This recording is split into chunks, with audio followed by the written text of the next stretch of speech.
ചില ഉമ്മമാര് കരഞ്ഞിട്ട് മക്കളോട് പറയുമടാ, നീ കല്യാണം കഴിഞ്ഞതുകൊണ്ട് നിന്റെ പെണ്ണിനെ നോക്കണ്ട എന്നല്ല, എന്നാലും എന്നെ കൂടെ ഒന്ന് സ്നേഹിച്ചൂടെ? പൊന്നുമോനെ, നിന്നെ നൊന്ത് പെറ്റയുമ്മ ഞാനടാ, പിന്നെ വന്നൊരു പെണ്ണു കാരണം എന്നെ കൈവെടിയാതടാ.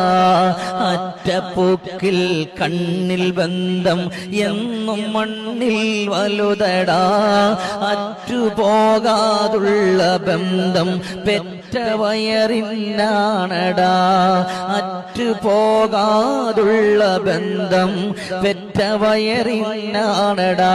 പൊന്നുമോനെ, നീ എത്ര നിന്റെ ഉമ്മയല്ല എന്ന് പറഞ്ഞാലും പൊന്നാര മോനെ, ഞാനും നീയുമായിട്ടൊരു ബന്ധമുണ്ട്. അത് പൊക്കൽ കൊടി ബന്ധമാണ്. നീ എന്റെ ഉദരത്തിൽ കിടക്കുമ്പോ അല്ലാഹു ആ പൊക്കൽ കൊടിയിലൂടെയാണ് നിനക്ക് ഭക്ഷണം നൽകിയിട്ടുള്ളത്. അതുകൊണ്ട് നീ ഇനി നിന്റെ ഉമ്മ അല്ല എന്ന് പറഞ്ഞാലും ഞാൻ നിന്റെ ഉമ്മയല്ലാതെയായി മാറൂല.